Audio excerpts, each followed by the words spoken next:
Welcome to our series on how federal agencies are accelerating innovation with data and analytics. I'm Wyatt Cash with Scoop News Group, and we're here today with Justin Marsico, Chief Data Officer and Deputy Assistant Commissioner at the Bureau of the Fiscal Service at the Department of Treasury. Justin, thank you so much for joining us. Hey, thanks for having me, Wyatt. I appreciate it. Well, let's start by talking about maybe a recent initiative at your organization where migrating and analyzing data in the cloud, or what's increasingly being described as the data-led migration, has helped generate new insights or innovations in serving your organization's constituents. Great, thank you. So we've been working on an initiative recently to revamp the way that we deliver data to the public. So as you mentioned in the introduction, I work for the Fiscal Service. That's the part of the Treasury which helps to manage the finances of the federal government. And because that's our role, it means that we have a lot of interesting and valuable data that is critical for the public to have, as well as market participants. I'm talking about data like the official numbers on the deficit, on the debt. We actually publish 70 data sets on an ongoing basis that include those types of things I mentioned, but also exchange rates and even the amount of gold that's in Fort Knox. And a while ago, we started looking at the way in which we're publishing that data. And we found that we were doing it in a way that was a little disjointed and not providing it in a way that was meeting our customers' expectations, like members of the public who are trying to use this data. So we started an initiative to revamp the way that we publish data. And we did that by launching a new website called Fiscal Data. And anyone who's listening to this can just search for fiscal data in Google, or you can go to fiscaldata.treasury.gov. And you can find that we've migrated 37 of our total 70 data sets into this new format. And one of the things that we were trying to address was to make sure that we were providing data to the public in a way that they could actually use it. So in a machine readable format with complete metadata and data dictionaries. And actually one of the most important things that we did was to produce longitudinal or data sets with historical information in it.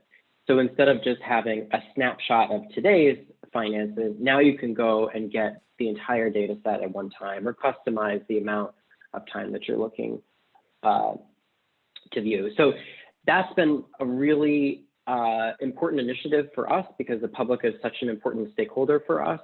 But we did it by relying on a cloud-based environment, building connections from source systems to a central cloud-based environment before we actually make the data available to the public. That's a very impressive amount of data too, I'm sure.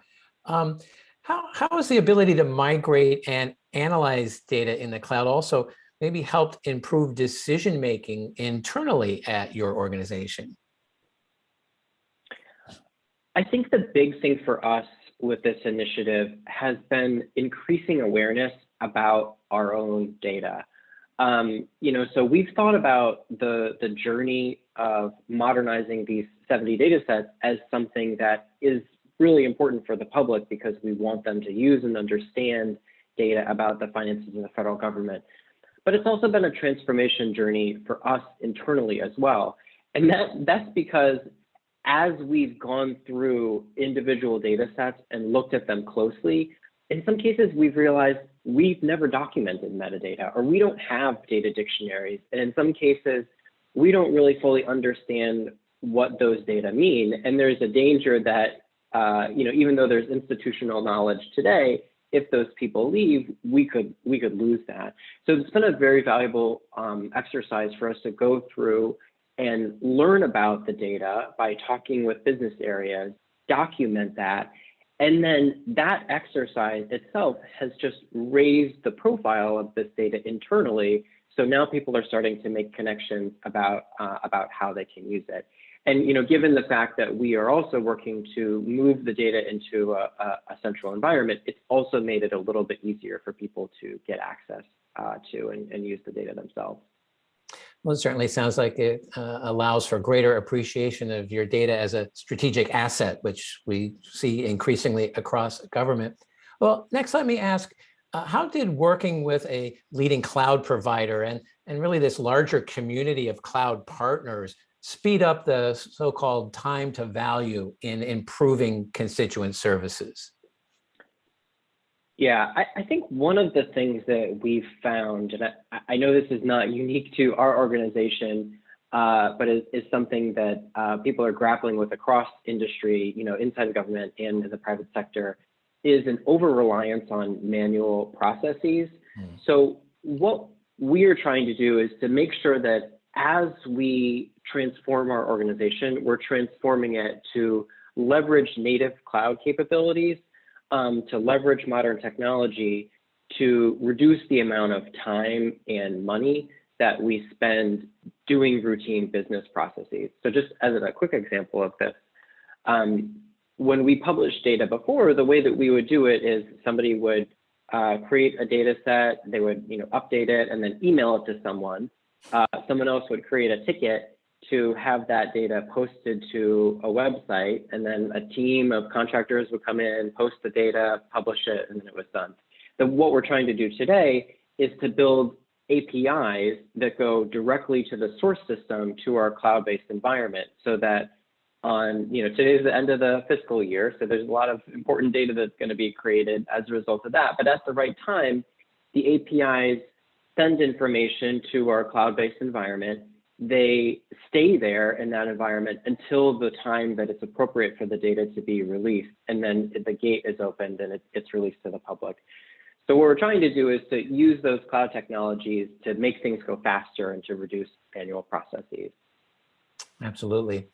And then lastly, Justin, maybe looking a little further ahead, how have efforts in migrating and analyzing data in the cloud changed your view and your organization's overall cloud strategy or priorities?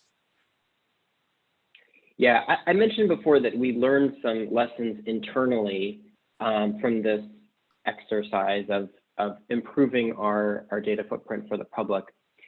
But we are now really starting to think about what can we do to make our own internal data easier for us to consume inside of the Fiscal Service for decision making, and also easier to consume for agencies within the financial management community.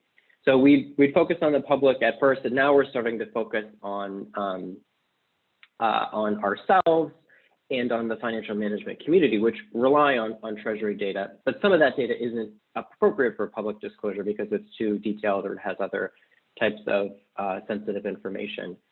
So what we're doing now is we're starting to figure out how to build a central environment where data can flow to, so that an analyst who works for the Fiscal Service can go in and have access to all the information that he or she needs to build a machine learning or artificial intelligence algorithm and deploy it back to help a business process. And we're also thinking about the same thing for the financial management community, agencies who need our data, and making it easier for them to come to a single place to get information that's critical to their business. That sounds like a really excellent way of thinking about data and the potential and power of the cloud. Well, Justin Marsico, thank you so much for taking a few minutes to share your insights about data-led migrations and really how it's helping the Bureau of the Fiscal Service at the Treasury Department really expand its availability of data for the broader public. So thank you for being with us. Yeah, thanks for having me. It's a privilege to be here.